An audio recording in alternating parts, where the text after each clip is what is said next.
It's an emotional moment for me, to be very frank. Bangla mein, Kolkata, I'm stepping for the first time over here. Although a lot of my friends are over here, few have come down especially for this event.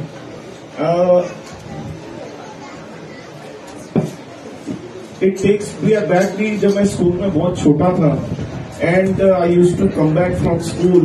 I was the first reader. চাচা চৌধুরী সম্বন্ধে আমার কিছু আর নতুন করে বলার নেই। বাঙালি পাঠকের সামনে চাচা চৌধুরী সম্বন্ধে বলা কঠিন কাজ। খানিকটা একটা পূর্ণিমা রাত্রে, জ্যোৎস্না রাত্রে একটা পূর্ণিমার চাঁদকে টর্চ মেরে দেখানোর ব্যাপার হবে, এটা করা ঠিক হবে না।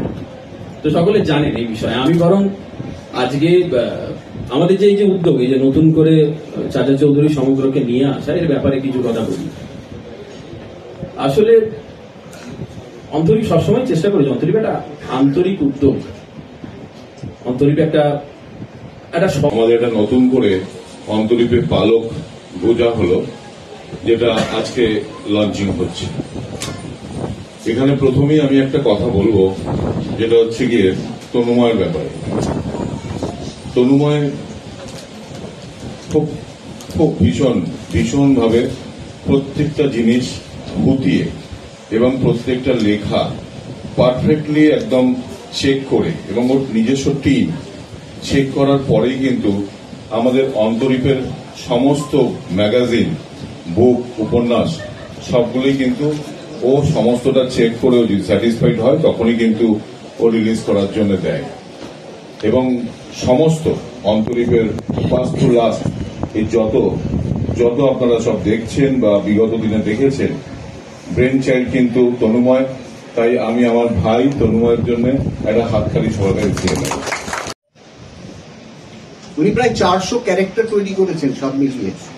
আমরা কয়েকটা মাত্র জানি, রমান, শ্রীমতীজি, সাবু, চাচা চৌধুরী টিভি সিরিয়ালের দৌলতেও খুব জানি আমরা। মানে একটা সময় ছিল যখন ভারতবর্ষে আমাদের জাতীয় কোনো ভাষায় কার্টুন ছিল না, কোনো কমিক্স ছিল না, সব অনুবাদ করা হতো। আমরাও পড়েছি সেগুলো, ম্যান্ড্রেক, বেতাল ইত্যাদি ইত্যাদি। সেই সময় উনি এই